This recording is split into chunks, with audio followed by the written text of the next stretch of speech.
Hello मेरे प्यारे साथियों, तो कैसे हैं आप सब। स्वागत है आप सभी का एक बार फिर से आपके अपने परिवार ऑफिशियल स्टडी अड्डा चैनल में। हम लोग दोस्त यूपीएसआई 2025 के लिए मैथ्स की प्रिपरेशन कर रहे हैं, जिसमें हम लोग भाई 2017 का प्रीवियस ईयर पेपर सॉल्व करवा रहे हैं। डेली आपको एक प्रैक्टिस सेट मिलता है, जिसमें इसके 20 क्वेश्चन दोस्त आपको सॉल्व करने को डेली मिलते हैं। तो आज हमारा जो 2017 का पेपर है वो 20 दिसंबर 2017 शिफ्ट 1 का पेपर है, और इसका हमने पार्ट ए कंप्लीट कर लिया है। यानी कि पार्ट ए में आपको 20 क्वेश्चन इसके करवा दिए गए। बाकी के जो 20 क्वेश्चन बचे हैं आज हम लोग उनका एनालिसिस करने वाले हैं। तो हर एक पेपर का दोस्त 2 पार्ट बनता है, पार्ट ए और पार्ट बी। यानी कि हर एक पार्ट में आपको 20 क्वेश्चन सॉल्व करने को मिलता है। क्योंकि यूपीएसआई की मैं जब बात करता हूँ पूरे पेपर की, तो टोटल 160 क्वेश्चन आते हैं, जिसमें से 40 क्वेश्चन आपके मैथ्स के दोस्त उसमें पूछे जाते हैं। तो 40 क्वेश्चन जो मैथ्स के होते हैं उनको 2 क्लास में हम लोग भाई कंप्लीट करवाते हैं। ठीक है भाई, तो चलते हैं आज की क्लास को स्टार्ट करते हैं। और उससे पहले अगर बता दूं आप लोग, अगर इनके जो पेपर अब तक मैं सॉल्व करवा चुका हूं, उन सभी पेपर्स को आप लोग सॉल्व करना चाह रहे हैं, बढ़िया तरीके से उनका सॉल्यूशन चाह रहे हैं, तो आप लोग हमारे प्लेलिस्ट में विजिट कर सकते हैं। इसी की प्लेलिस्ट मैंने बना दी, जिसमें सिर्फ और सिर्फ आपको 2017 के मैं जितने भी सेट अब तक लेक्चर हल करवा दिया हूँ, जितने लेक्चर लिया हूँ इसके, वो सभी लेक्चर उसमें आपको मिल जाएंगे। लगभग 27 लेक्चर अब तक हो चुके हैं, यानी कि 13 से 14 पेपर हम अब तक इसके एनालिसिस बढ़िया तरीके से करवा दे। तो उन सभी पेपर्स को आप लोग देखना चाह रहे हैं तो जाकर आप लोग उनको देख सकते हैं। प्लेलिस्ट की लिंक भी डिस्क्रिप्शन में डाल दी गई है, वहां से भी विजिट कर सकते हो। डायरेक्ट प्लेलिस्ट के ऑप्शन में भी जाकर आप लोग उन सभी क्लासेस को बढ़िया तरीके से देखकर अपने प्रिपरेशन को और भी बेहतरीन बना सकते हो। क्योंकि आपको किसी भी कम्पिटिटिव एग्जाम्स की बात कर लें तो प्रीवियस ईयर पेपर सॉल्व करना सबसे बेहतर और सबसे अच्छा माना जाता है आपके लिए। ठीक है डियर, तो चलते हैं आज की क्लास को स्टार्ट करते हैं। और अगर पेपर ये सभी चाहिए जो मैं पेपर सॉल्व करवाता हूँ डेली, उन सभी पेपर्स का वाला पेपर चाहिए आपको खुद से सॉल्व करने के लिए, तो उसके लिए आप लोग मेरा टेलीग्राम ग्रुप ज्वाइन कर लीजिएगा। टेलीग्राम की लिंक आपको कमेंट बॉक्स में मिल जाएगी डियर, तो वहाँ से भी आप लोग हमारा ग्रुप ज्वाइन कर लेंगे। तो वहाँ पर आपको पेपर्स या और भी जो जानकारियाँ हैं, काफ़ी कुछ आपको टेलीग्राम पर अपडेट की जाती है, मिलती रहती हैं। तो चलते हैं आज की क्लास को स्टार्ट करेंगे। तो जो लोग जुड़ गए हो, एक बार क्लास को लाइक और शेयर फटाफट कर दीजिएगा। बाकी के जो स्टूडेंट्स हैं वो भी हमारे साथ दोस्त ताकि जुड़ सकें। ठीक है डियर, और अगर नए हो तो चैनल को सब्सक्राइब भी जरूर कर लीजिएगा।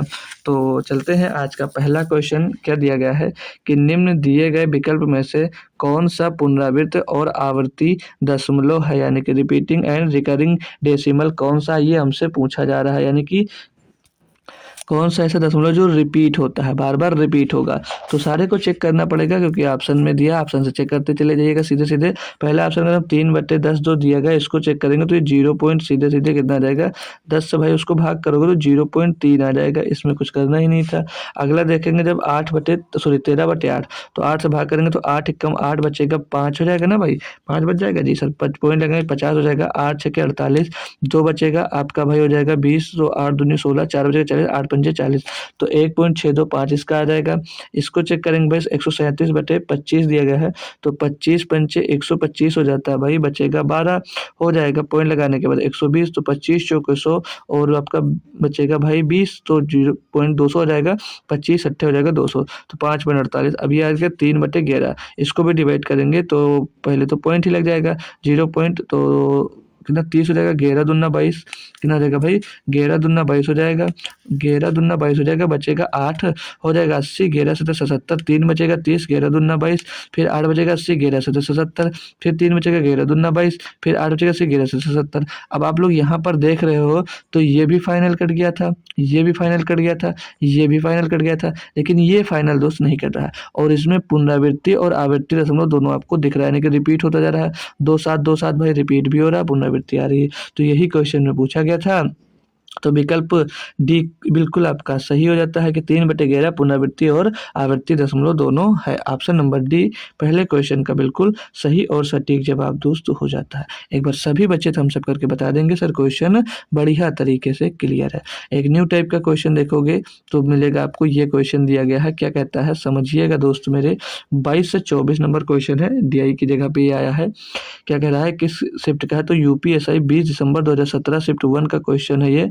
क्या कहता है कि निम्नलिखित कथनों पर विचार कीजिए जहां हर व्यक्ति को वास्तव में एक अलग पकवान मिलता है और उसके बाद दिए गए सवाल का जवाब दें। पहले ये जो स्टेटमेंट्स लिखे हुए हैं इन सभी को आप लोग बढ़िया तरीके से पढ़ लीजिएगा, ठीक है। क्या क्या दिया है सब में, सब कुछ अच्छे से पढ़ो। तो पहला स्टेटमेंट दिया गया है कि राजू को सूप नहीं मिलेगी, राजू को सूप नहीं मिलेगी जब तक कि बाबू को गर्म काफ़ी नहीं मिलेगी। मतलब राजू को जब तक सूप नहीं मिलेगा जब तक उसको बाबू को गर्म काफ़ी नहीं मिलेगी। दूसरा स्टेटमेंट कहता है कि जान को चॉकलेट नहीं मिलेगी जब तक कि डेविड को सूप नहीं मिलेगा। ठीक है सर। डेविड को चाय नहीं मिलेगी जब तक जान को सूप नहीं मिलेगी। बाबू को चॉकलेट नहीं मिलेगी जब तक कि राजू को कॉफ़ी नहीं मिलेगी। बाबू को गर्म काफ़ी नहीं मिलेगी जब तक डेविड को चॉकलेट नहीं मिलेगी। ठीक है भाई, समझ में आ रहा है ना कुछ। और छठा स्टेटमेंट कह रहा है कि जॉन को कॉफ़ी नहीं मिलेगी जब तक कि राजू को चाय नहीं मिलेगी। और अगला सातवां स्टेटमेंट कहता है कि जॉन को चाय नहीं मिलेगी जब तक कि राजू को गर्म काफ़ी नहीं मिलेगी। आठवां स्टेटमेंट है कि राजू को गर्म काफ़ी नहीं मिलेगी जब तक कि जॉन को सूप नहीं मिलेगा। और डेविड को चॉकलेट नहीं मिलेगी जब तक राजू को गर्म कॉफ़ी नहीं मिलेगी। और अगला है कि बाबू को चाय नहीं मिलेगी जब तक राजू को चॉकलेट नहीं मिलेगी। और जॉन को सूप नहीं मिलेगी जब तक कि राजू को चॉकलेट नहीं मिलेंगी। अब इनको पढ़ने से अगर कुछ नहीं समझ में आया तो कोई बात नहीं, आइए एक बार क्वेश्चन को पढ़िएगा, फिर से वापस आते हैं, फिर कुछ आपको समझ में आएगा। तो क्वेश्चन ये रहा आपका, पूछा जा रहा है कि किसे चॉकलेट्स मिले, जो चॉकलेट है किसे मिलेगा चॉकलेट। तो यहाँ पर आपने सारे ये स्टेटमेंट्स पढ़ डाले हैं।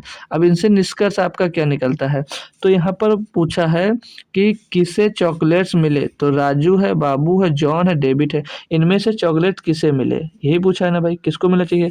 तो यहाँ पर अगर हम लोग आते हैं स्टेटमेंट में आपने पढ़ा है कि बाबू, जॉन और डेविड को चॉकलेट मिलना अन्य व्यक्तियों पर निर्भर करता है। जैसे यहाँ पर जो दिए गए हैं ना, क्योंकि यहाँ पर जब देख रहे हो आप लोग, यहाँ पर देख रहे हो कि राजू को सूप नहीं मिलेगा जब तक बाबू को गर्म कॉफ़ी नहीं मिलेगा। और यहाँ पर जॉन को चॉकलेट नहीं मिलेगी जब तक डेविड को सूप नहीं मिलेगा। और डेविड को चाय नहीं मिलेगी जब तक जॉन को सूप नहीं मिलेगा। बाबू को चॉकलेट नहीं मिलेगी जब तक कि राजू को गर्म कॉफ़ी नहीं मिलेगी। तो बाबू, जॉन और डेविड को चॉकलेट मिलना अन्य व्यक्तियों पर निर्भर करता है कि उन व्यक्तियों को क्या मिलेगा। पर राजू को, जो यहाँ पर ऑप्शन देखोगे, यहाँ पर ये जो राजू है, जो ये राजू दिया गया है भाई, तो जो यहाँ पर राजू है, राजू को चॉकलेट मिलेगी या नहीं वह अन्य व्यक्तियों पर निर्भर नहीं करता है। अतः चॉकलेट जो है वो राजू को मिल जाएगी। क्यों ये पढ़ोगे अच्छे से, फिर आपको दोस्त अच्छे से समझ में आ जाएगा, क्योंकि राजू का जो चॉकलेट है वो किसी पर डिपेंड नहीं कर रहा है। यहाँ पर आप सबको देखोगे, राजू को सूप के बारे में बोला, फिर जॉन को चॉकलेट के बारे में बोला गया, फिर बाबू को बोला गया चॉकलेट के बारे में, डेविड को चॉकलेट के बारे में बोला गया, राजू को किसी पर डिपेंड नहीं किया गया है। यही बोला जा रहा है ना कि राजू जो है वो या अन्य व्यक्तियों पर निर्भर नहीं करता कि राजू को चॉकलेट मिलेगी। तो यहाँ पर सीधे चॉकलेट किसे मिलेगी, तो राजू को मिल जाएगी। बाकी सभी का दूसरे पे डिपेंड है कि इनको ये होगा तभी इनको ये मिलेगा। ठीक है डियर। चलिए अगला क्वेश्चन, इसमें फिर से बोला कि किसे गर्म काफ़ी मिली, किसे गर्म काफ़ी मिली। अब यहाँ पर फिर से आ जाएंगे, तो अब जब आप लोग देखो यहाँ पर किसे गर्म काफ़ी मिली, तो यहाँ पर जान, इसको जब पढ़ोगे आप लोग तो यहाँ पर जॉन को देखोगे, तो जॉन है, जॉन और कौन, जॉन, राजू और बाबू, जॉन, राजू और बाबू को गर्म काफ़ी मिलना जो है वो अन्य व्यक्तियों पर निर्भर करेगा। पर यहाँ पर जो डेविड है भाई, ये डेविड जी जो है, डेविड को गर्म काफ़ी मिलेगी या अन्य व्यक्तियों पर निर्भर नहीं करता है, क्योंकि अतः डेविड को गर्म काफ़ी मिलेगी। क्योंकि यहाँ पर जब आप लोग देख रहे हो कि डेविड ही ऐसा व्यक्ति है, ये डेविड ही ऐसा व्यक्ति है जिसको कॉफ़ी के लिए कुछ नहीं कहा गया कि किसे गर्म काफ़ी मिलेगा, यानी कि डेविड के लिए कोई बाउंडेशन है, कोई नहीं, ये किसी पर निर्भर नहीं है कि इनको ये मिलेगा तो हमको ये मिलेगा, यानी कि जो कॉफ़ी, गर्म कॉफ़ी है वो डेविड को यहाँ पर भाई मिल जाने वाली है। ठीक है भाई, तो बढ़िया क्वेश्चन है, समझने वाला क्वेश्चन।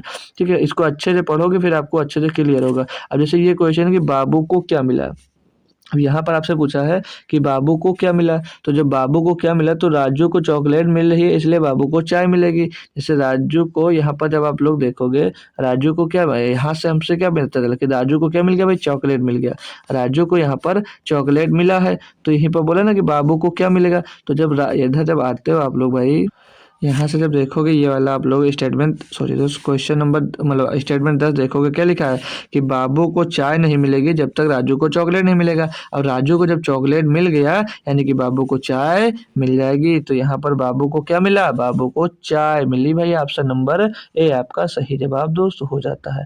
होप करूंगा भाई सभी बच्चों को बढ़िया तरीके से क्लियर होगा। बहुत प्यारा क्वेश्चन था तीन, और तीनों आपने अच्छे से क्लियर कर लिया भाई। स्टेटमेंट को अगर अच्छे से पढ़ लिया, कंठस्थ कर लिया, समझ लिया तो कोई दिक्कत नहीं पड़ी होगी। दिक्कत आई है तो स्टेटमेंट को ढंग से पढ़ो और फिर क्वेश्चन करो, आपको भी समझ में आ जाएगा अच्छे से। ठीक है भाई। 25 नंबर क्वेश्चन क्या कहता है कि 25 नंबर ही तो है, हाँ ठीक है। बोला था गीता एक 30 मीटर चौड़ा और 40 मीटर लंबा और 20 मीटर गहरा आयताकार कुआं खोदना चाहती है जिसका खुला सिरा जमीन पर रहेगा। जिसका खुला सिरा जमीन पर रहेगा वह अंदर से निकली मिट्टी से कुएं के चारों ओर 1 मीटर समान चौड़ाई और जमीन से 0.5 मीटर ऊंची दीवार बनाना चाहती है। दीवार बनाने के बाद कितनी अतिरिक्त मिट्टी बची हुई है, ये हमसे क्वेश्चन में दोस्तों पूछा जा रहा है। तो आयताकार कुआं से निकाली गई मिट्टी, आयताकार कुएं का आयतन क्या होता है, लंबाई गुणे चौड़ाई गुणे ऊंचाई होता है। ऊंचाई वही होगी जो गहराई ली जाएगी, उसी को ऊंचाई यहाँ पर बोला जाएगा। तो आयताकार कुएं का जो आयतन होगा पहले हम लोग वो निकालते हैं। क्या निकालते हैं, वॉल्यूम निकाल लेते हैं। तो चेक करते हैं, आइएगा। तो जो कुआं होगा उसका वॉल्यूम देखेंगे कितना का, लंबाई गुणे चौड़ाई गुणे ऊंचाई, लंबाई गुणे चौड़ाई गुणे ऊंचाई। तो लेंथ इंटू एल गुणे बी गुणे एच में कर दे रहा हूँ, समझ लीजिएगा। ठीक है। और ये जो हाइट है वही गहराई ली जाएगी। ठीक है भाई। तो 30 मीटर लंबा आपका और 40 मीटर चौड़ा आपका, और गहरा कितना भाई, 20 मीटर गहरा। तो यहाँ से इसका क्या मिल जाएगा, वैल्यूम मिल जाएगा। तो 3 चौक 12 दूना 24 कितना हो जाएगा, 24,000। 24,000 क्योंकि 24 का 3 जीरो पीछे ले जाएगा। 24,000 मीटर क्यूब क्या आ जाएगा भैया, आपके कुएं का वैल्यूम आ जाएगा। क्या आ जाएगा, कुएं का वैल्यूम आ जाएगा। अब कुएं जिसे बनाया गया आयताकार कुआं बनाया जा रहा है, मैं कुछ आपको अगर डायग्राम बना दूं, कुछ ऐसा डायग्राम इसका बनने वाला है आपका, थोड़ा और अच्छे से क्लियर हो जाएगा आपको, है ना डियर।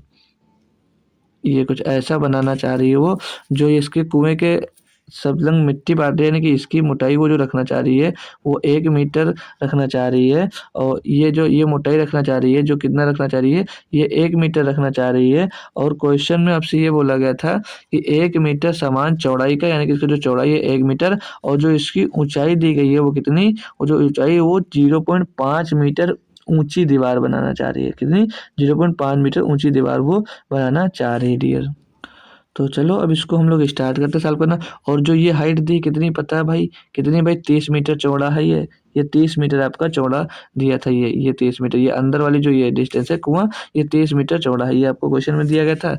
लिख दूँ अगर मैं यहाँ पर कि ये जो हाइट है, जो ये हाइट है ये कितनी 30 मीटर की थी, 30 मीटर। और जो ये हाइट थी आपकी ये कितनी थी भाई, 40 मीटर लंबा था। ठीक है भाई। ये कुआं था अंदर का। ठीक है। और इसके बाहर हमको इसके चारों तरफ क्या मिट्टी फैलानी थी, जो 1 मीटर चौड़ा था और 0.5 मीटर मोटा था। अब 4 दीवारों का आयतन क्या कहता है भाई, 4 दीवारों का आयतन क्या कहता है। अब देखो हमारे पास था क्या, हमारे पास ये जो कुएं का आयतन है ये हमने निकाल लिया है। ये कुएं का आयतन हमने टोटल यहाँ से निकाल लिया है। बात समझ में आई ना। उसने कहा क्या है, उसे पता दीवार बनाने के बाद कितनी अतिरिक्त मिट्टी बची है। तो ये इतनी, इसका आयतन निकाले, यानी कि जितनी मिट्टी यहाँ से निकली है ये हमने यहाँ पर निकाल लिया था।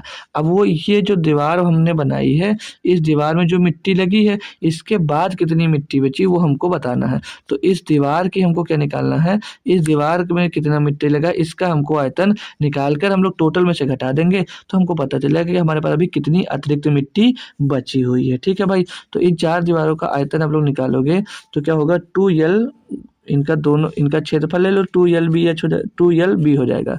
ठीक है। 2LBH, तो 2 कॉमन ले लो, ये डायरेक्ट अंदर मल्टीप्लाई करेंगे,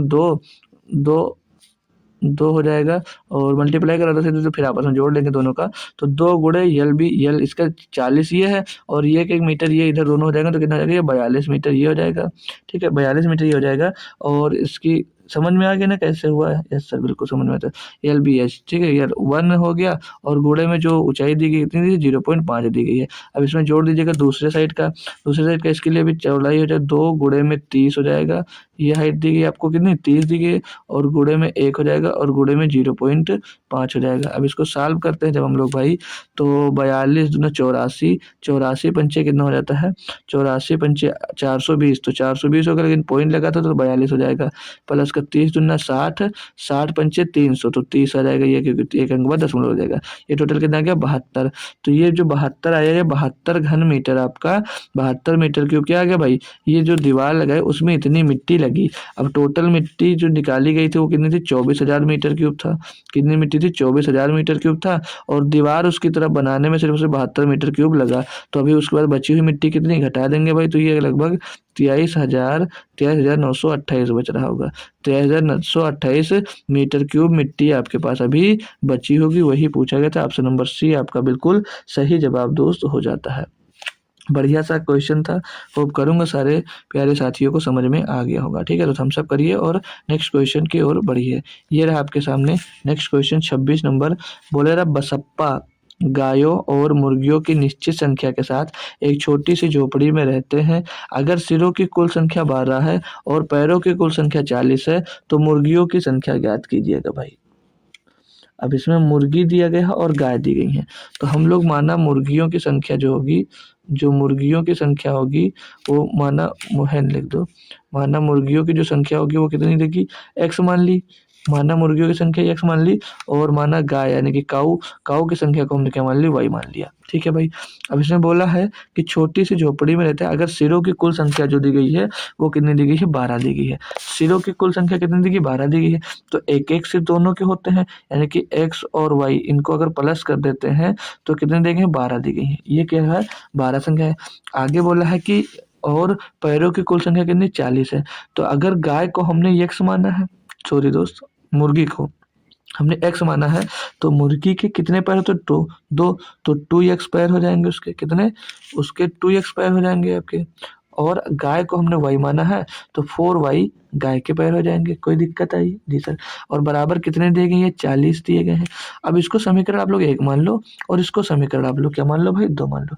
और समीकरण 1 में 2 का गुणा करवा दीजिएगा। समीकरण 1 में 2 का गुणा करके समीकरण 2 से इसको अब आप घटा दीजिएगा।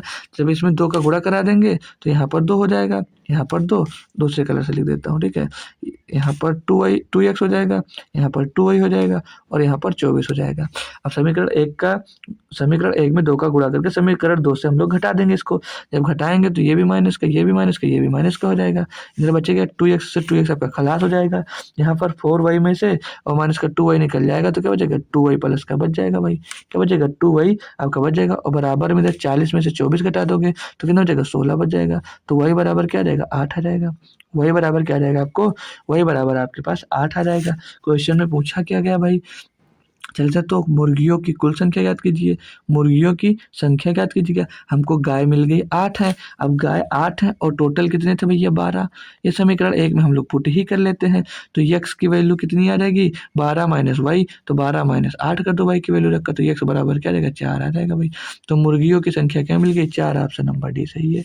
ऑप्शन नंबर डी सही है। सबसे आसान मेथड होता है भाई ये सॉल्व करना। तो इसमें अब लोग गायों की जो संख्या वो 8 है और मुर्गियों की जो संख्या हमारे पास 4 निकल कर आ गई। अब जो भी क्वेश्चन में पूछा होता आप लोग उसको बता सकते थे। ठीक है भाई, चलो अगला 27 नंबर क्वेश्चन क्या कहता है कि लगातार 15 दिनों के काम के लिए एक कर्मचारियों की औसत मजदूरी 80 रुपये प्रतिदिन थी। पहले 7 दिनों के दौरान उसकी औसत मजदूरी 63 रुपये प्रतिदिन थी और आखिरी के 7 दिनों के दौरान औसत मजदूरी 99 रुपये थी। पहले 8 दिनों की औसत मजदूरी क्या रही होगी? ये हमसे क्वेश्चन में भैया पूछा जा रहा है। तो 15 दिनों की जो औसत मजदूरी पहले दी गई थी, कितनी दी गई थी? 15 दिनों की तो 15 दिनों की जो औसत मजदूरी है वो 80 रुपये है। तो हम लोग टोटल योग देखते हैं कि 15 दिनों की कुल मजदूरी कितनी होगी? तो 15 अट्ठे 120 यानी कि 1200 रुपये रही होगी।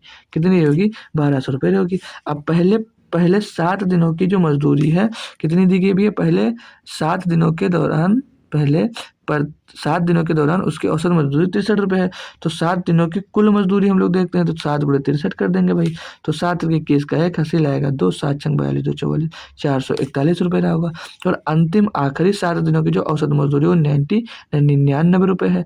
तो गुणा करेंगे 700, 7 घटा 693, कितना आएगा ये 693 रुपये कुल मजदूरी रहेगी अंतिम 7 दिनों की। अब 8वें दिन की वो मजदूरी हमसे पूछा जा रहा है भाई, कितने दिन के 8वें दिन की मजदूरी वो पूछा जा रहा है भाई।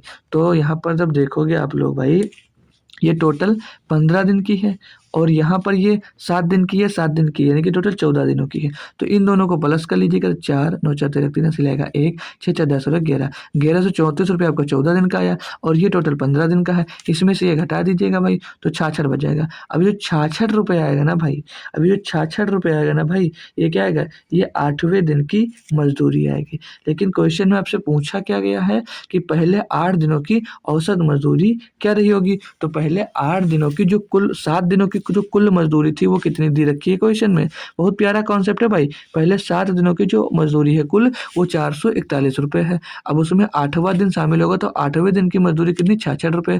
तो 66 इसमें हम लोग क्या करेंगे, प्लस करेंगे। तो 6 1 7 6 4 10 और 4 1 5, 507 रुपये है। अभी ये 8 दिनों की मजदूरी है, लेकिन हमसे पूछा क्या औसत मजदूरी। तो 507 को 8 दिन की पूछी, तो 8 से डिवाइड करेंगे, तो 8 छक्के 48, 2 बचेगा भाई, 27 8 तिरिक 24 हो जाएगा। 63 के टर्म में सही कई छुआ आंसर है। तो 8 तिरिक 24 हो जाएगा भाई, 4 बचेगा, पॉइंट लगा 40, 8 पंचे 40, तो 63.5 इसका बिल्कुल सही जवाब होगा। सॉरी दोस्त, तो 63.5 इसमें है भी नहीं, कुछ गलत हुआ क्या हमसे। 8 छंग 48 बचेगा भाई, 2 हो जाएगा 27, 8 तिरिक 24 बचेगा, 3 हो जाएगा 30 और 8 तिरिक 24 हो जाएगा, बिल्कुल सही है। फिर बचेगा आपके पास 27 था, 3 बच जाएगा, तो फिर 30 हो जाएगा, 8 तिरिक 24, तो लगभग 63.33 के टर्म में आंसर आना चाहिए भाई। तो 63.37 आ रहा है, यानी कुछ फिर से गलत किए हैं। तो 8 छंग 48 बचेगा, 2 हो जाएगा 27, 8 तिरिक 24 बचेगा, 3 हो जाएगा 30, 8 तिरिक 24 बचेगा, 6 हो जाएगा 60, 8 7 56, सही बात है। तो 63.37 आपका भैया 8 दिन की औसत मजदूरी आ रही है। 63.37 आपकी 8 दिन की औसत मजदूरी आ रही है। जो बढ़िया कॉन्सेप्चुअल क्वेश्चन था और बढ़िया मजेदार क्वेश्चन था। यहाँ से थोड़ा आपको न्यू दोस्त लगा होगा, बाकी लगभग सारे बच्चे इसको कर सकते थे, इतना भी टफ नहीं था। अगला क्वेश्चन क्या कहता है भाई, बोल रहा है कि 28 नंबर क्वेश्चन है कि एक एक्सप्रेस ट्रेन 90 मिनट में एक निश्चित दूरी तय करती है, ठीक है। अगर यह औसतन 48 किलोमीटर प्रति घंटे की रफ्तार से चलती है, सफ़र के समय को कम कर 40 मिनट तक लाने के लिए ट्रेन को किस रफ्तार से दौड़ना होगा। तो ट्रेन की जो चाल दी गई है, ट्रेन की जो चाल दी गई है, यानी कि हमको गति स्पीड जो दी गई है वो कितनी दी गई, 40 किलोमीटर प्रति घंटा दी गई है। 40 किलोमीटर प्रति घंटा दी गई, जो क्वेश्चन में आपको मेंशन है भाई। अब ट्रेन द्वारा चली गई दूरी हम लोगों को निकालना है। तो एक एक्सप्रेस ट्रेन 90 मिनट में एक निश्चित दूरी को तय करती है। तो यहाँ से हम लोग को डिस्टेंस निकालेंगे कि कितनी डिस्टेंस वो तय की, कितनी डिस्टेंस उसने तय की भाई। तो चाल गुणे समय कर देंगे। चाल आपका भैया कितना 40 किलोमीटर प्रति घंटा है, सॉरी यार 48 किलोमीटर प्रति घंटा यार, 48 किलोमीटर, इसको 48 बना दो।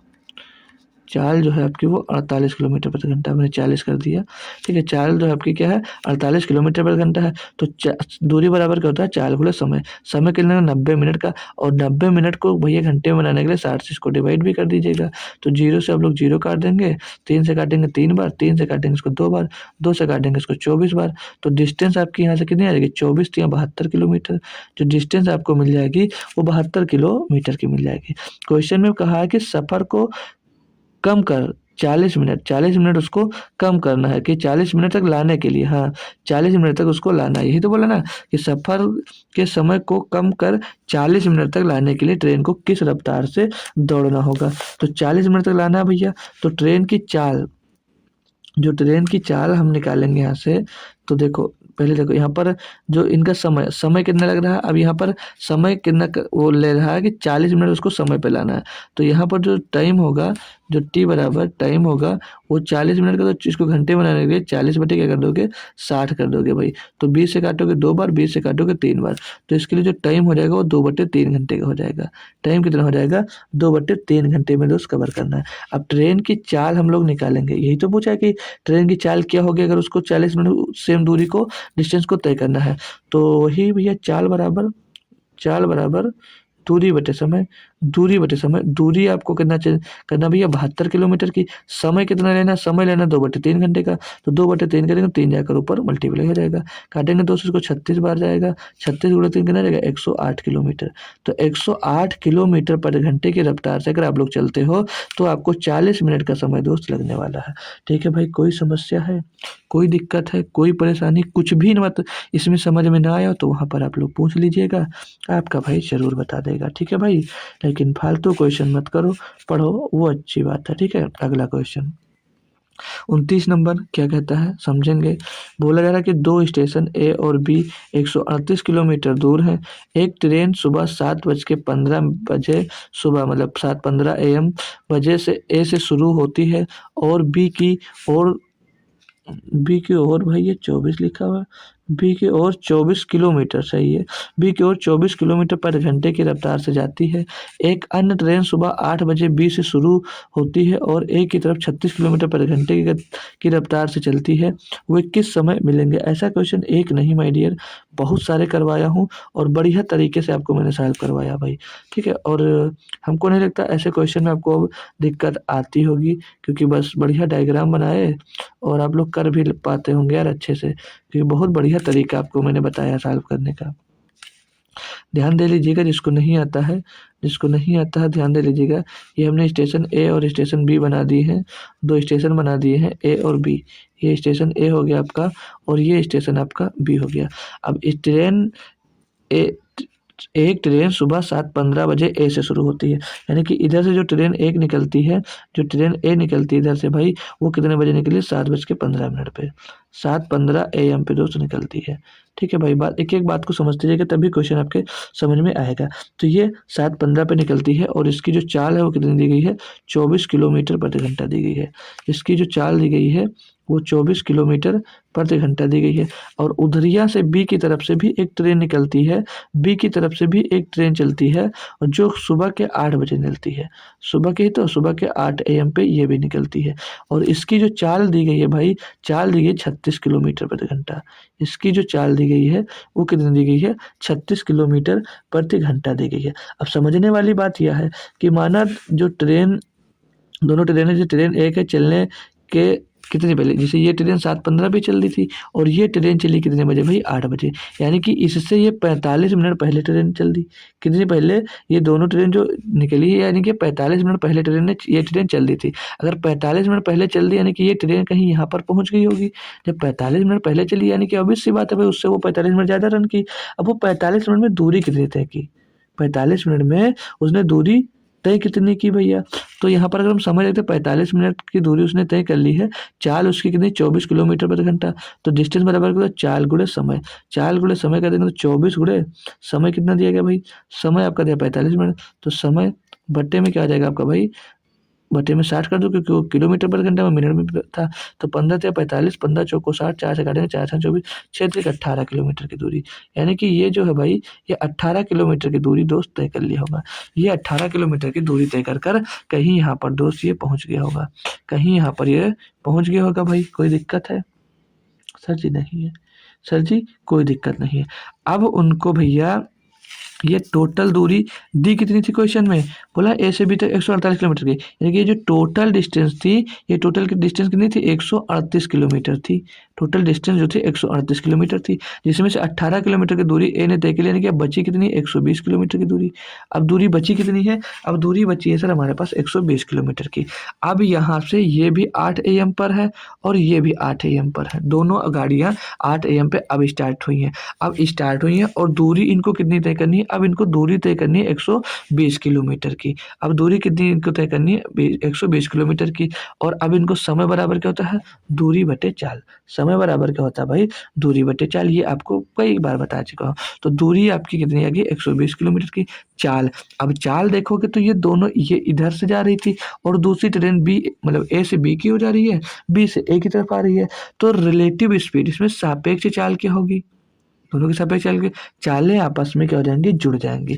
चालें आपस में क्या होंगी भाई, जुड़ जाएंगी। तो ए जो है वो 24 किलोमीटर प्रति घंटा की चाल से जा रहा है और जो बी है 36 किलोमीटर प्रति घंटा की चाल से चल रहा है। तो दोनों को जोड़ेंगे तो रिलेटिव स्पीड की कितनी आ जाएगी, 60 किलोमीटर प्रति घंटा आ जाएगी। अब 60 किलोमीटर प्रति घंटा आ जाएगी या नहीं आ जाएगी, एक बार बताओ यार सभी लोग। सर जी क्लियर है, क्लियर है जी सर। तो काट दो इसको भैया। ये 60 किलोमीटर प्रति घंटा आया भैया और ये किलोमीटर की दूरी थी, तो किलोमीटर से किलोमीटर गया, 60 से कटेंगे 60 दूनी 120, तो 2 घंटे बाद मिलेंगे। कितने, 2 घंटे बाद मिलेंगे। लेकिन क्वेश्चन में तो आपसे पूछा हुआ किस समय मिलेंगे, तो मेरे दोस्त अब 8 बजे चल रहे हैं, 2 घंटे बाद मिलेंगे यानी कि 10 बजे मिलेंगे, यानी कि सुबह के 10 बजे मिलेंगे। तो सुबह के 10 बजे ऑप्शन नंबर ए में दिया गया है। ऑप्शन नंबर ए आपका बिल्कुल 100% सही जवाब हो जाता है। सभी बच्चे थम्स अप करके बता दें सर जी क्वेश्चन क्लियर हो गया। मजेदार क्वेश्चन था, बढ़िया क्वेश्चन था और इजी क्वेश्चन था। अब एक और लप्पू सा क्वेश्चन मिल गया 30 नंबर। 1296 डिवाइडेड बाई 24 × 75.75 दिया गया। इसको सॉल्व कर लो यार, कुछ नहीं, बोर्ड मार्क्स लगा लीजिएगा बस। बोर्ड मार्क्स क्या कहता है, पहले ब्रेकेट सॉल्व कर लो। जो बोर्ड मार्क्स कहता है पहले ब्रेकेट सॉल्व कर लो यार। तो 1296 को एज इट इज लिखा रहने दो और ब्रेकेट है, डिवाइड में भी ले आओ इसको नीचे। 24 पंचे 120 का जीरो हासिल आएगा भैया 12। 24 सत्ते कितना हो जाएगा भैया, 24 सत्ते 168, 168 और 12 180 हो जाएगा। कितना हो जाएगा 180, 2 अंक बाद दशमलव, 2 अंक बाद दशमलव लगा दिया 18। 18 से इनको काट दो, 18 सत्ते 126, 18 सत्ते 126 बचेगा 3 36, 18 दूना 36, 72 आ जाएगा इसका answer. Option number A, option number A बिल्कुल सही जवाब हो जाता है। भाई कुछ भी था इसमें क्या, टफ तो नहीं लगा यार, बिल्कुल नहीं। इतना हल करोगे 18 आएगा, 18 इसको काट दोगे भैया 72 आ जाएगा। हो गया क्वेश्चन। अगला क्वेश्चन 31 नंबर क्या कहता है, बोला जा रहा है कि विनोद एक वस्तु 45% के लाभ पर आकाश को बेचता है और फिर आकाश उसे 10% घाटे में संजय को बेचता है। परिणामी लाभ या घाटा कितना होगा, ये पूछा जा रहा है।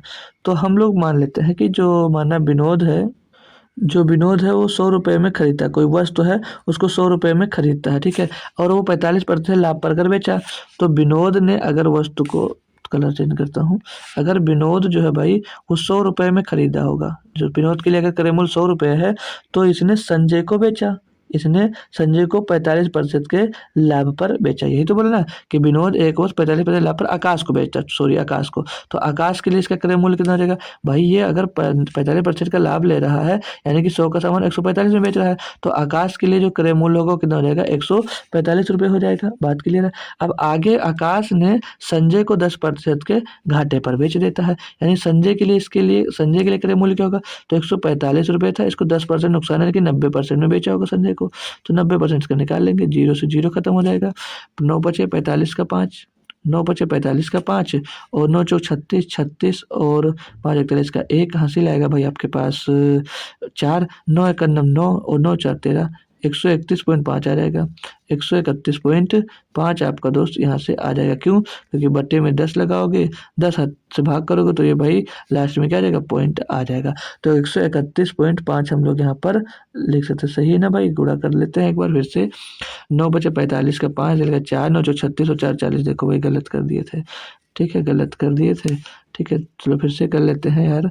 9 का गुणा किए, 9 बचे 45, 45 का 5 हासिल आएगा 4, 9 चौक 36 और 4 40 का 0, 40 का 0 हासिल आएगा 4, 9 1 9 और 4 13, तो 1305 आएगा। 10 से भाग करेंगे तो पॉइंट लग जाएगा। तो 130 रुपये 50 पैसे में वो क्या कर रहा भैया, संजय इसको खरीद रहा है। तो उसने पूछा कि लाभ प्रतिशत, इसने यही पूछा ना कि तो परिणामी लाभ या प्रतिशत क्या होगा भाई। विनोद ने इसको कितने में खरीदा था, 100 रुपये में खरीदा था, लास्ट में बिका कितने का, 130 रुपये 50 पैसे। अब फाइनली जब लाभ परसेंट ज्ञात करते हैं, प्रॉफिट परसेंट निकालते हैं, तो कितने का प्रॉफिट हुआ, तो प्रॉफिट 100 का सामान 30 रुपये 50 पैसे में बिका, 30 रुपये 50 पैसे का प्रॉफिट हुआ। किस पे हुआ, 100 पे हुआ, मल्टीप्लाइड बाई 100 कर देंगे भाई, 100 से 100 खत्म हो जाएगा। प्रॉफिट परसेंट आपका आ जाएगा 30.5%, प्रॉफिट परसेंट आ जाएगा आपका 30.5%, जो कि ऑप्शन नंबर बी में बिल्कुल सही तरीके से दिया गया है और यही आपका सही जवाब भी दोस्तों हो जाता है। अब सभी बच्चे बता दो, कोई दिक्कत कोई परेशानी आई हो तो पूछ लेते हैं, नहीं तो भाई कोई बात नहीं। 32 नंबर पे चलते हैं। क्या है कि एक पेन के आवरण की लागत 30% बढ़ जाती है, कैप की लागत 20% बढ़ जाती है, पेन के विक्रय मूल्य 60% बढ़ जाता है। मूल रूप से पेन का आवरण और कैप का कुल लागत क्रमशः 40 रुपया है और 60 रुपये होते हैं। अगर वास्तविक लाभ पेन के कैप की वास्तविक लागत और 1/4 था तो नया अनुमानित लाभ ज्ञात कीजिए। तो चलिएगा थोड़ा जल्दी जल्दी इनको सॉल्व कर लेते हैं।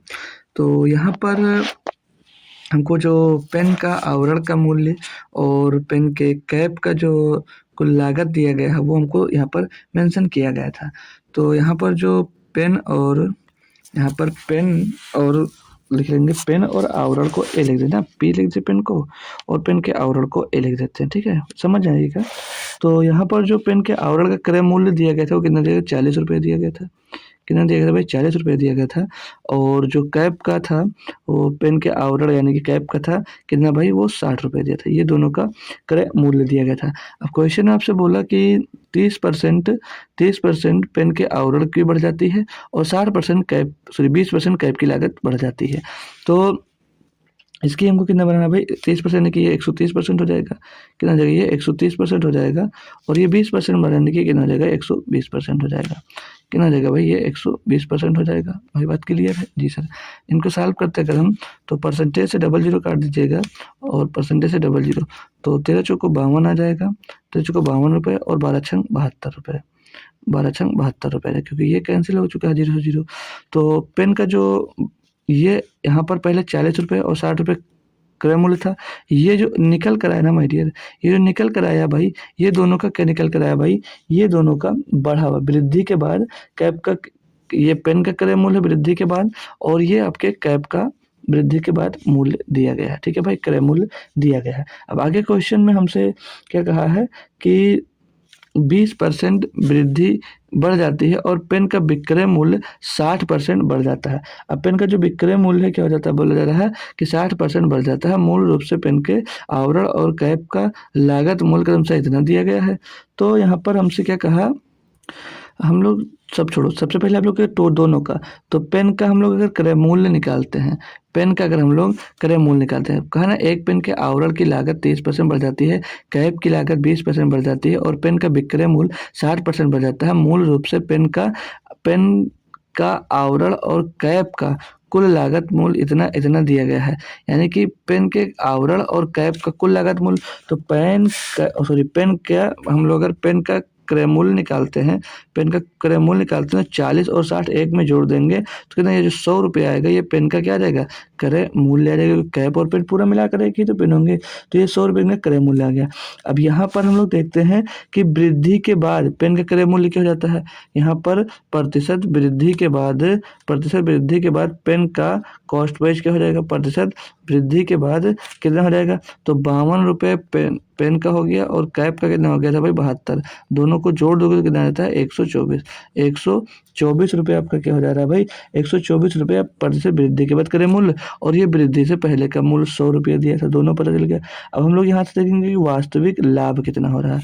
तो क्वेश्चन में आपसे बोला गया है कि मूल रूप से पेन का आवरण कैप की कुल लागत मूल्य 40 रुपये 60 रुपये होते हैं। अगर वास्तविक लाभ पेन के कैप के वास्तविक लागत का 1/4 है, तो पेन के जो कैप है उसका वास्तविक लागत कितना दिया गया, यहाँ पर 60 रुपये दिया गया या नहीं दिया गया जी सर। तो यहाँ तक हम लोग वास्तविक लाभ निकालते हैं, सारा कुछ क्वेश्चन से ही मैं आपको करवाने वाला हूँ, ठीक है। वास्तविक जो लाभ है वो कैप के लागत मूल्य के 1/4 के बराबर है। तो कितना लागत मूल्य है, कितना 60, लागत मूल्य है कितना 60, इसका 1/4 निकाल लो, तो 1/4 निकालना 4 से काट में 15 बार आएगा। तो जो वास्तविक लाभ आपका आ जाएगा वो कितना आ जाएगा, 15 रुपये आ जाएगा।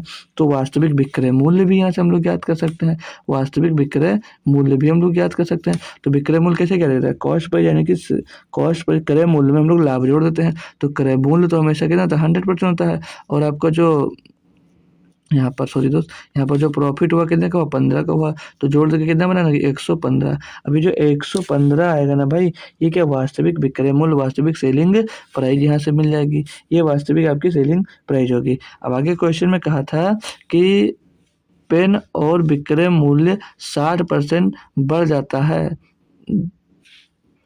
पेन का विक्रय मूल्य 60% बढ़ जाता है ना इनके बढ़ने पर। तो हमसे क्वेश्चन में 60%, अब हम लोग निकालेंगे 60% वृद्धि के बाद इनका विक्रय मूल्य क्या होगा। अब जो इनका सेलिंग प्राइस है वो कितना 115 रुपये है। अब इनका जो सेलिंग प्राइस दिया गया है वो कितना दिया गया 115 रुपये दिया है। तो 60% वृद्धि के बाद की बात करते हैं। अब हम लोग 60% वृद्धि के बाद की बात करते हैं तो 115 रुपये आपका क्या रहा भैया, आपका नया सेलिंग प्राइस वास्तविक जो विक्रय मूल्य है वो 115 रुपये है। इस पे भैया 60% का प्रॉफिट हो रहा है तो यानी कि कितना हो जाएगा 160 बटे में ये 100 हो जाएगा। 160 बटे में ये 100 हो जाएगा। इसको जब आप लोग सॉल्व करते हो भाई तो 0 से आपका 0 खत्म हो जाएगा, 2 से काटेंगे 8 बार जाएगा, या तो 10 रहने तो सीधे डिवाइड कर देंगे। ठीक है भाई, तो 16 से इसको गुणा करवा दीजिएगा। 16 पच्चीस 80, 80 का 0 80 लाएगा 8, 16 एकन्नम 16, 16 और 8 24 का 4 80 लाएगा 2, 16 एकन्नम 16 और 2, 16 और 2 18 आ जाएगा 184। पॉइंट एक अंक बाद लगाना है, कि 184 इसका सही जवाब हो जाएगा। पॉइंट क्यों लगाया, क्योंकि यहाँ पर नीचे 10 बच रहा था। तो ये 60% के बाद का क्या आ गया, 60% वृद्धि के बाद विक्रय मूल्य 184 रुपये होगा। तो उसने कहा था कि तो नया अनुमानित लाभ ज्ञात कीजिए, न्यू प्रॉफिट हमको ज्ञात करना है, न्यू प्रॉफिट हमको ज्ञात करना है भाई। तो यहाँ पर आप लोग जब देख रहे हो मेरे दोस्त प्यारे साथी, यहाँ पर जब देख रहे हो तो परसेंटेज वृद्धि के बाद 124 रुपये आपका क्या आ गया था भैया, आपका आ गया था लागत मूल्य, और बेचे कितने हो भैया 184 रुपये में। तो यहाँ पर आपको प्रॉफिट कितने का हुआ, लाभ कितने का हुआ, तो 184 माइनस 24 करेंगे 60 रुपये का। लाभ कितने का रहा 60 रुपये का रहा, और लाभ हो किस पे रहा है, तो क्रय मूल्य तो आपका यही लगेगा 124 भैया, और गुणे में क्या हो जाएगा 100 हो जाएगा।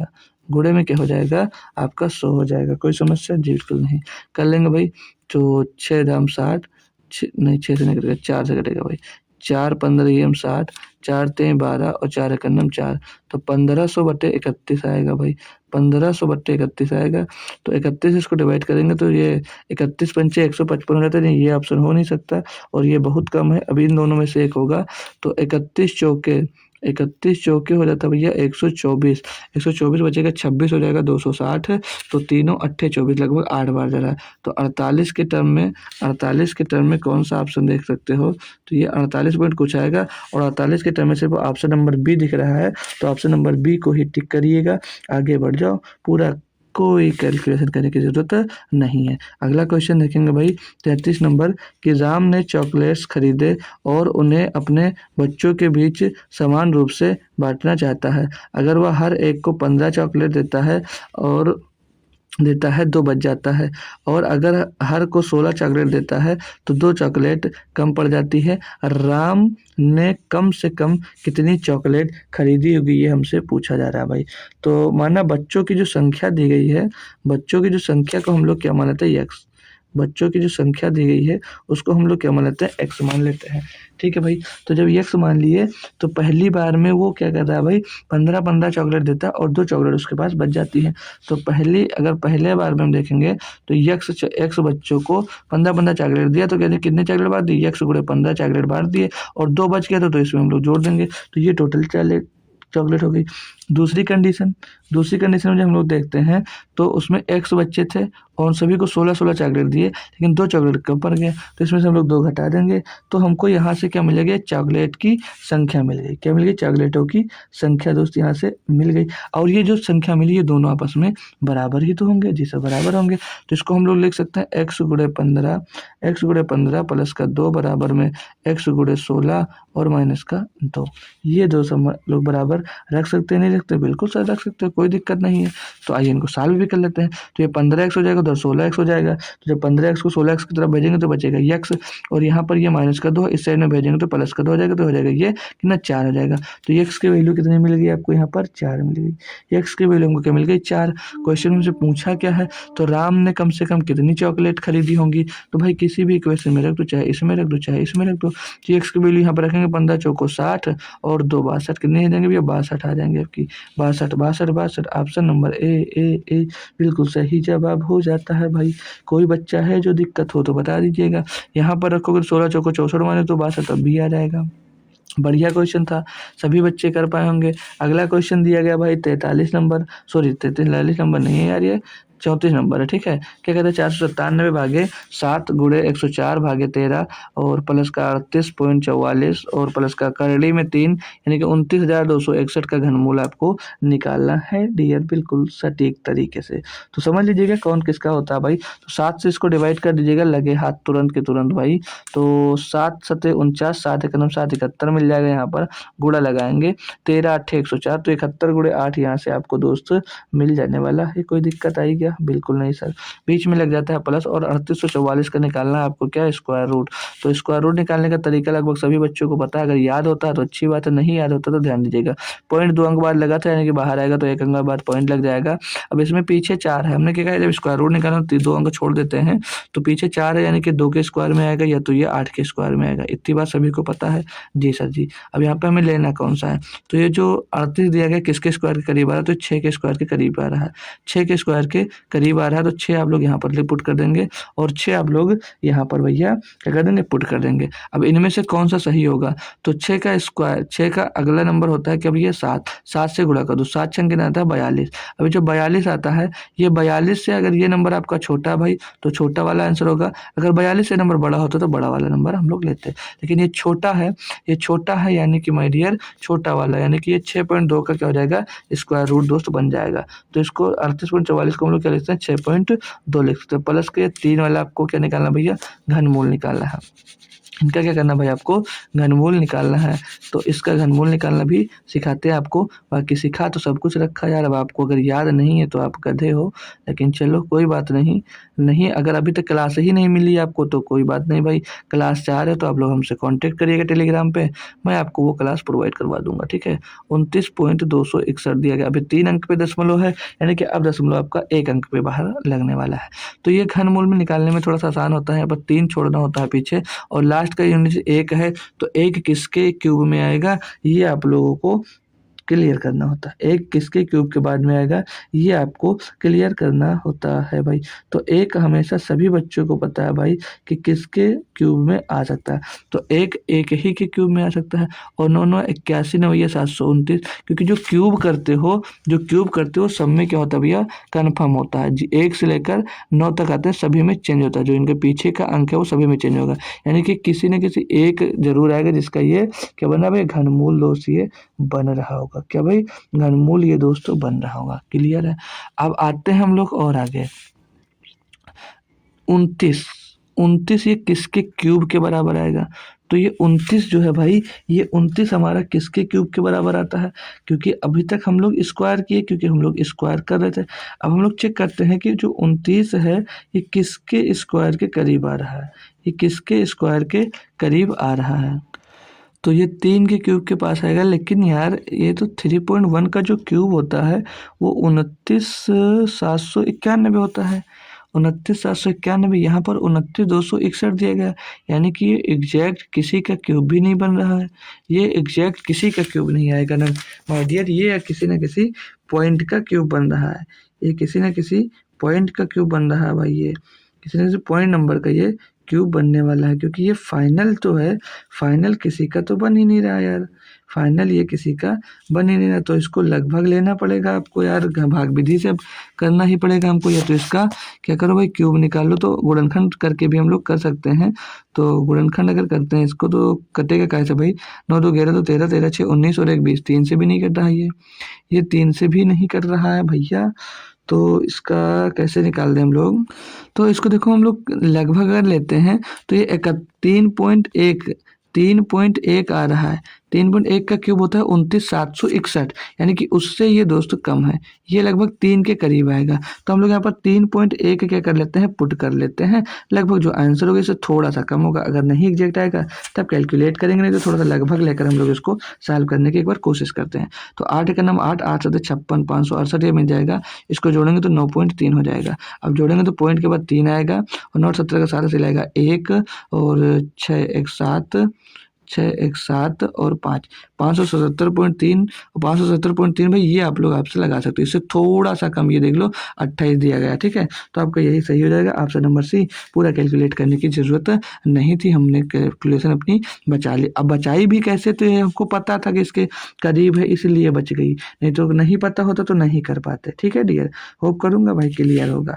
आगे चल जाऊँ भाई, बढ़ जाऊँ आगे, कोई दिक्कत नहीं है तो? जी सर जी बिल्कुल नहीं। अगला क्वेश्चन देखेंगे, क्या कहता है कि अगर 12 लड़कियां एक निश्चित काम को 30% निश्चित काम का 30% 15 दिनों में करती हैं और 20 लड़के उसी काम का 60% 16 दिनों में करते हैं, फिर 8 लड़के और 18 लड़कियां वह काम एक साथ कितने दिनों में पूरा कर सकती हैं, हमको पूछा जा रहा है क्वेश्चन में। तो पूरा काम अगर हम लोगों को पहले अगर निकाल लेते हैं तो हमारा ये क्वेश्चन दोस्त सॉल्व करने में आसान। जो 12 लड़कियां 30% काम को 15 दिनों में पूरा करती हैं, तो पूरा काम कितने दिनों में पूरा करेंगे? तो 30% जो काम है, 30% काम को 15 दिनों में वो पूरा कर लेते हैं। तो एक पूरा 100% काम कितने दिनों में पूरा करेंगे?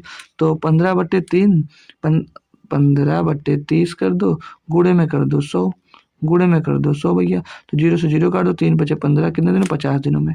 टोटल कितने दिनों में करेंगे? टोटल काम को 50 दिनों में करेंगे। कौन? लड़कियां, 12 लड़कियां टोटल काम को 50 दिनों में करेंगे।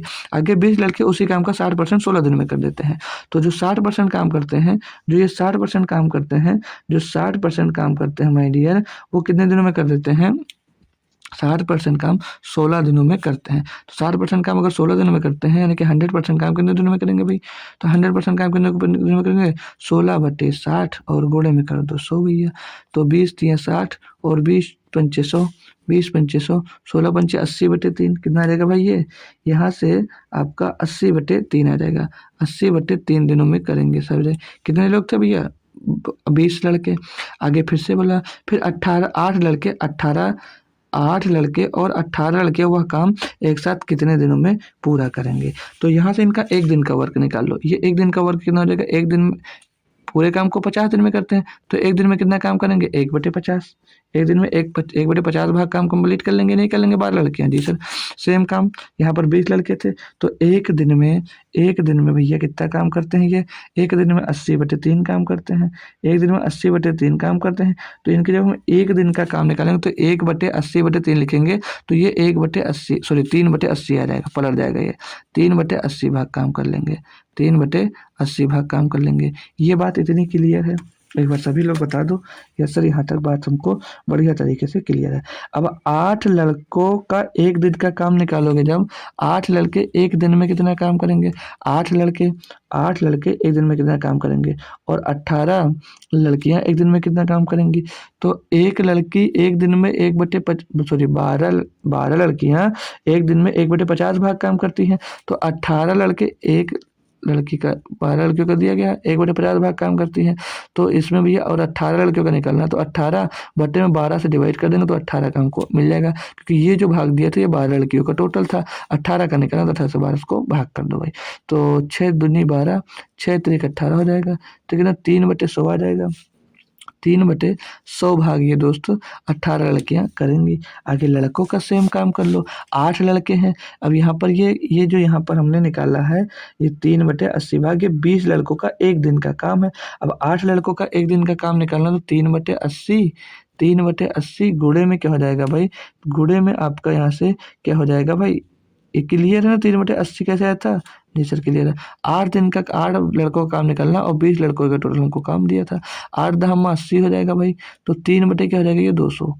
3 यहाँ से क्या आ जाएगा? 200 आ जाएगा। तो ये 8 लड़के इतना काम करेंगे और 18 लड़कियां 3/100 भाग करेंगी और 8 लड़के 3/200 भाग काम को करेंगे। यहाँ तक कोई समस्या, कोई दिक्कत आई हो तो एक बार सभी बच्चे पूछ सकते हैं हमसे। एक बार सभी बच्चे पूछ सकते हैं हमको, सर जी यहाँ से कोई दिक्कत है? नहीं है, कोई भी दिक्कत नहीं।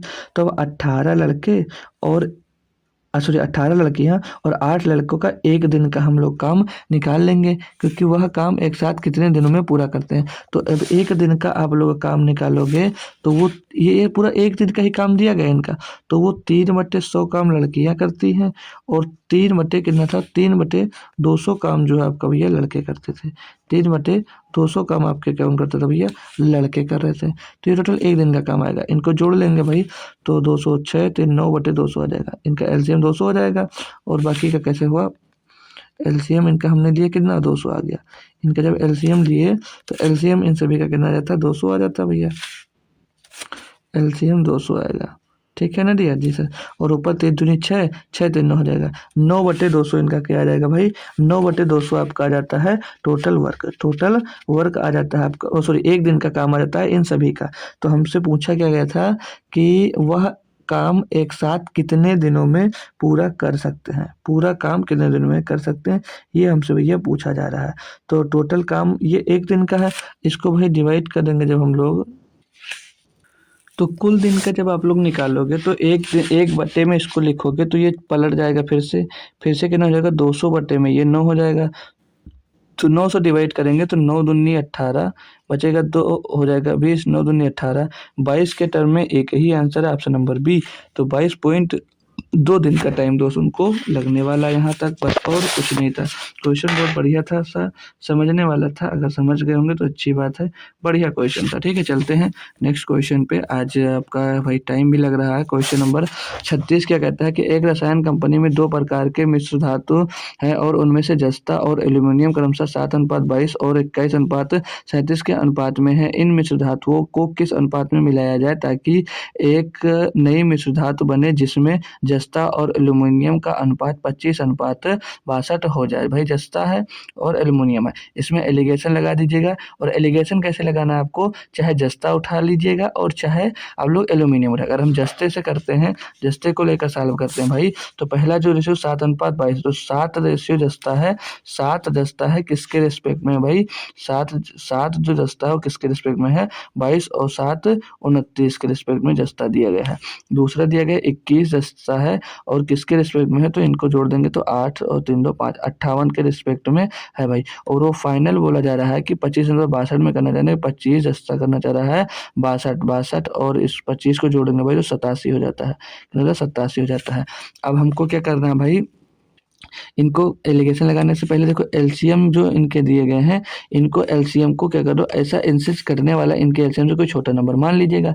अब इनसे करने वाला सबसे छोटा नंबर तो कोई हमको मिलने 87 ही सबसे डिवाइड, लेकिन 58 से नहीं होगा, 29 से हो जाएगा। तो 87 दूना कितना होता है भाई, 8 दूनी 16, 7 दूनी 14, 174, 174 ही नंबर है जो इन सभी से कर जाएगा। तो 174 का गुणा यहाँ पर करवा दो और 174 का गुणा यहाँ पर भी करवा दीजिएगा और 174 का गुणा आप लोग यहाँ पर भी करवा दीजिएगा। ठीक है, अब इनको सॉल्व करेंगे जब इनको अगर हम सॉल्व करते हैं तो 29 से काटेंगे तो 29 से 87 ये 6 बार जाएगा और ये 58 से काटेंगे तो 3 बार जाएगा और ये 87 से काटेंगे भाई ये तो 2 बार जाएगा। तो यहाँ पर 7 संग 42 मिल जाएगा और यहाँ पर आपका 21 या 63 मिल जाएगा और यहाँ पर 25 दूना आपको 50 मिल जाएगा। अब एलिगेशन लगा तो डायरेक्ट आपको रेशियो मिल जाएगा। तो 63 से 50 आपका निकलेगा भाई तो 13 बचेगा और यहाँ पर 50 से 42 निकलेगा तो 8 बचेगा। तो 13 रेशियो 8 में अगर हम लोग मिला देते हैं तो इनका जो अनुपात है वो 25:62 बन जाएगा। ऑप्शन नंबर डी इसका बिल्कुल 100% सटीक जवाब दोस्त हो जाता है। कभी भी करना तो चाहे जस्ते को ऊपर रख लीजिएगा, चाहते तो आप लोग एल्यूमिनियम को भी ऊपर रख कर सॉल्व करते, तभी सटीक और सही यही जवाब आपको मिलता भाई। ठीक है, तो इसमें से एक कोई भी पदार्थ लेकर आप लोग सॉल्व कर सकते थे। 37 नंबर क्वेश्चन कहता है कि एक नियमित बहुभुज के बाहरी कोण और आंतरिक कोण के बीच का जो अंतर दिया गया वो 108 डिग्री है, उसका बाहरी कोण कितना, ये हमसे पूछा जा रहा है। तो माना बहुभुज का जो आंतरिक कोण है हम लोग क्या मान लेते हैं, x डिग्री मान लेते हैं। क्या मान लेते हैं, उसका जो बाहरी कोण है, एक नियमित बहुभुज का बाहरी कोण और आंतरिक कोण के बीच का अंतर हमको 108 डिग्री यहाँ पर दिया गया है। ठीक है भाई, और उसका बाहरी कोण हमसे कितना होगा ये पूछा जा रहा है हमको भाई। तो हम लोग बहुभुज का आंतरिक कोण मान लेते हैं, एज्यूम कर लेते हैं कुछ कि आंतरिक कोण कुछ ये होगा। ठीक है, आंतरिक कोण, तो आंतरिक कोण हमने क्या कहा आपसे कि आप लोग x डिग्री मान लो, कितना मान लो आप लोग x डिग्री मान लिए, यस सर मान लिए। तो बाहरी कोण कितना हो जाएगा, तो बाहरी कोण क्या था 180 माइनस थीटा, तो 180 माइनस कितना माने, आंतरिक कोण कितना माने आपने x डिग्री माना, तो 180 माइनस x डिग्री कर दो, ये आपका बाहरी कोण बन जाएगा भाई, ये आपका बाहरी बन जाएगा। अब क्योंकि आंतरिक कोण और बाहरी कोण का जो योग होता है वो कितना होता है 180 डिग्री होता है, ये आपको किसी न किसी क्वेश्चन में करवाया होगा एनटीपीसी में तो जरूर बताया होगा। अब प्रश्न अनुसार आ जाइएगा। अब हमसे आंतरिक कोण और बाहरी कोण के, मतलब बाहरी कोण और आंतरिक कोण के जो बीच का अंतर दिया गया है वो कितना दिया गया है 108 डिग्री का दिया गया हमको भाई, यानी कि x x डिग्री और माइनस का 180 माइनस x डिग्री का जो अंतर दिया गया है इन दोनों का वो 108 डिग्री का दिया गया। क्वेश्चन में खुद दिया गया है, पढ़ सकते हैं आप लोग। जी सर।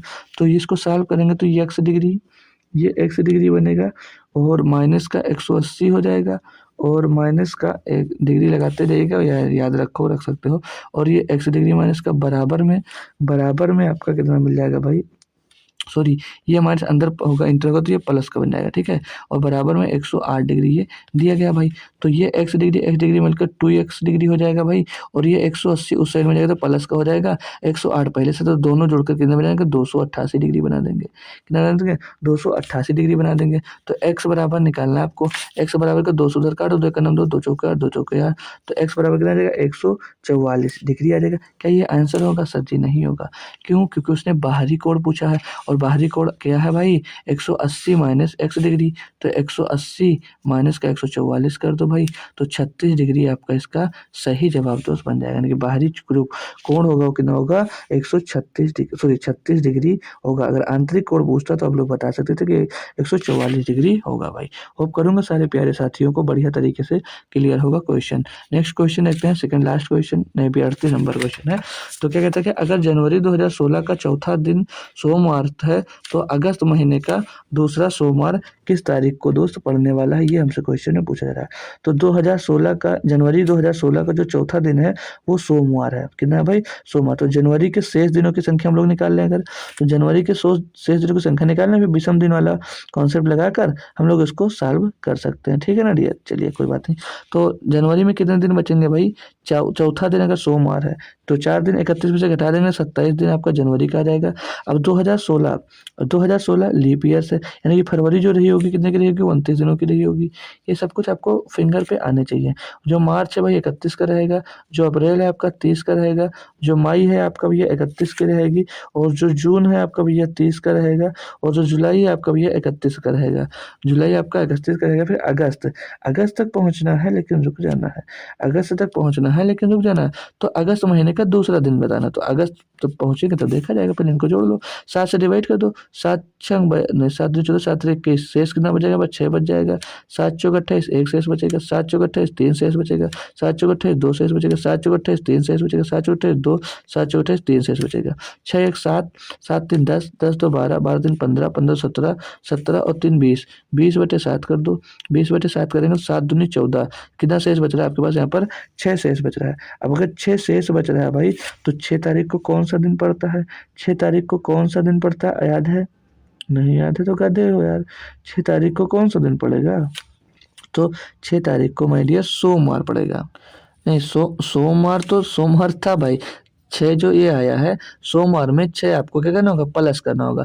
तो सोमवार में 6 प्लस करोगे तो सोमवार के बाद ट्यूसडे के बाद वेडनेसडे के बाद थर्सडे के बाद फ्राइडे के बाद सैटरडे के बाद संडे। तो 1 2 3 4 5 6, यानी कि संडे आएगा आपका। क्या आएगा भैया, संडे। अभी जो आया संडे, ये संडे कितना आया, संडे आया आपका लास्ट 31 जून को। क्या किसको आया भैया, 31 जून को आया। तो 31 जून को अगर आपका संडे पड़ रहा है, 31 जून को अगर आपका संडे पड़ रहा है तो यानी कि 1 अगस्त को क्या होगा, तो 1 अगस्त को क्या मंडे नहीं होगा, जी सर बिल्कुल मंडे होगा। तो 2 अगस्त को क्या होगा, 2 अगस्त को सर जी ट्यूसडे होगा, 2 अगस्त को सर जी ट्यूसडे होगा। तो इसमें पूछा क्या था कि तो अगस्त महीने का दूसरा सोमवार किस तारीख को पड़ेगा। तो 1 तारीख को मंडे पड़ रहा है, यानी कि 1 में 7 प्लस कर दो 8, 8 अगस्त को भाई, 8 अगस्त को आपका क्या पड़ेगा, मंडे पड़ेगा दूसरा, वो भी ऑप्शन नंबर सी जो कि बी की जगह पे दिया गया है। ये बिल्कुल सही जवाब इसका हो जाता है, कुछ भी दम नहीं था क्वेश्चन में भाई। अगला क्वेश्चन है 39 नंबर, ये सेकंड लास्ट क्वेश्चन है, बस खत्म आज की क्लास। क्या कहता है भाई कि दीपिका 10 रुपये, 20 रुपये और 40 रुपये के प्रति लीटर के हिसाब से लगातार 3 साल दूध खरीदती है। वह हर वर्ष अगर 8,000 रुपये खर्च कर देती है तो दूध की औसत लागत प्रति लीटर कितनी है, ये हमसे पूछी जा रही है भाई। तो माना दीपिका हर वर्ष x लीटर दूध खरीदती है, माना वो हर वर्ष कितना x लीटर दूध खरीदती है भाई। तो आगे कहा है कि पहले साल 10 रुपये लीटर, तो 10 रुपये लीटर की दर से खरीदा भैया, x लीटर दूध खरीदता है तो 10 रुपये लीटर की दर से खरीदा, कितना खरीदा, 8,000 रुपये का खरीदा भाई, 8,000 रुपये का खरीदा है। तो टोटल में x बराबर देखूँ तो कितने लीटर दूध खरीदा होगा, 800 लीटर दूध खरीदा होगा। पहले साल में कितना 800 लीटर दूध निकल कर आ गया। इसी तरह ये सेकेंड ईयर का निकालेंगे, सेकेंड ईयर में 20 रुपये लीटर खरीद रहा है, 20 रुपये लीटर, 20 बराबर कितने रुपये का खरीदा, 8,000 रुपये का खरीदा। तो यहाँ से मैं निकालूंगा कितने लीटर दूध खरीदा, तो 20 चौक 80, 400 लीटर दूध यहाँ पर खरीदा होगा। सेम काम वही करेंगे, फिर से सेम काम वही करेंगे, 100 गुणे 40, 40 रुपये में खरीद रहा है।